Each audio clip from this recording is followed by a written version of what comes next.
Vinland Saga Collector's Edition Review.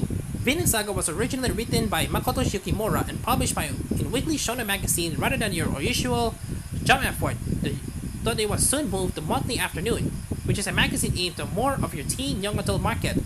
The manga alone won many awards, and this anime adaptation didn't report any worse in that regard either. It ran in the last few months of 2019, yet still made it onto many top anime on the 2010s list. So what's it about? Well, it's set during the Viking invasion of Britain, during not the Great Hidden Army, and King Alfred unites England for the first time. Here we've seen the TV shows like Vikings and The Last Kingdom or in the latest Assassin's Creed game. Instead of set a little later, focused in the early 1000s, when the Danish ruled most of England, including everyone's favorite king, the misspelled Kingnot, reading the subtitles Canute, I guess to make short of more unfortunate typos. Unlike some of the show's games mentioned, Vinland Saga should be applauded for not picking a side to show us good and instead showing that the Vikings were often up for a good bit of pillaging, killing innocents, burning their houses, and dragging the women off to do with as they please. While the defending in newly dubbed English were about some brutal tactics to try and send the invaders packing, an occasional focus on the spreading Christianity on both sides adds to the historical setting. Well, overall, it's well researched, given Mr. Yukimura grew up in a country far removed from the setting.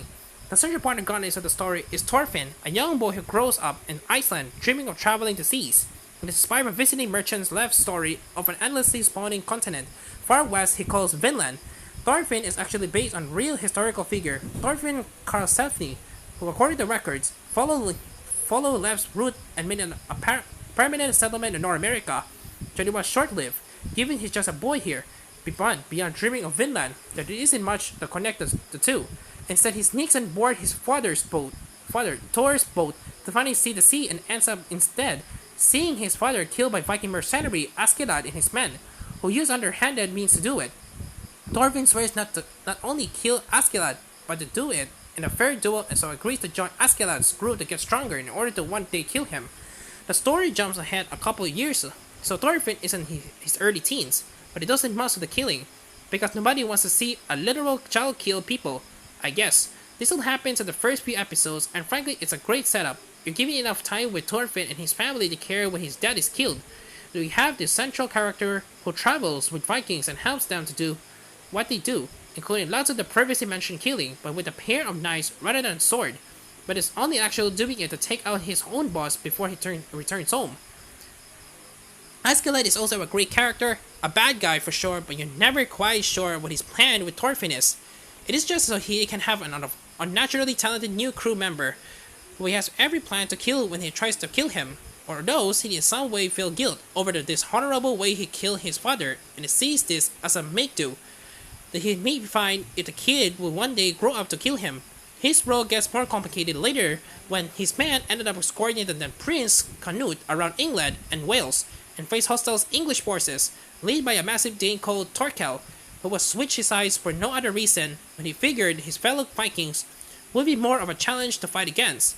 This gave us a new central antagonist, but trust me when I say Askeladd and his men aren't in any way presented in a positive light as a result. Canute, on the other hand, is introduced as an extremely shy and timid prince who slowly becomes out of his shell as a future leader, in part due to Thorfinn's harsh words to him, giving he has no actual allegiance to the Danish royal family. Iceland, being outside of their influence, it's a very exciting and addictive story to follow. The animation is of very high quality as well, created by Wit Studio Attack on Titan and Wesley Spike's family fame. Much like Attack on Titan, the characters aren't as over-exaggerated as in some anime, with one or two exceptions, and that adds to the effect of the brutality on show. The music was composed by Yutaka Yamada, who only a major anime has been the Tokigo series, and it's fine. It's dramatic when it needs to be sombre, when it needs to be, but it's definitely one of those series that use the sound effects like crackling flames, swords and axes clashing, and blood splattering to get across the battle scenes, rather than relying on too heavy a music track. Speaking of music, there are two openings and two endings, unsurprisingly given it's 2 chorus long. The openings are Mokanjio by Survive, Said the Prophet, and Dark Robe by Man with a Mission. Both are a bit more heavy rock and shouty for what you might expect. Man that made me sound old, while the two endings of Torches by Eimer and Drone by Millet are more quiet and reflective. Both voice casts do their jobs if you're wondering, the English dub by Sentai is the one featured on the disc. The Netflix produced dub is surprisingly unconfined to Netflix. There are some odd scenes that were trying to get across that, say, the Danish character is trying to speak English to the Englishman, or at one point, Thorfinn is talking to a French ruler. They have a translator speak. So to each of them, what the other is saying. But in all of these cases, everyone is speaking Japanese or English, depending on your choice. So the translator is just repeating what each one says, word for word in the same language they're all speaking. So it's very odd. The Japanese cast do put the emphasis when one character is supposed to be speaking one another language by speaking more sophisticatedly and slowly, whereas the Sentai dub chose in a few accents and such to try and establish difference alongside the other audience clues, including some awkward Welsh accents. We feel like an odd choice at the end. I'd rather they just not address it. It would be less historically accurate. Yes, but when we made it less weird to watch in some scenes. MVM's Collector's Edition features a full 24-episode run as well as a 176-page art book, 6 art cards, and a nice rigid box to keep it all in. Overall, Vinland Saga takes its time to start but only to make sure the weight of the moment. The changes Thorfinn's life has actually impact. Once we jump forward a few years and we follow Askeladd and his group. It never really slows down and has a great mix of a reasonably will realize historical setting, action and character drama with great animation to boot. Highly recommended. 9 out of 10.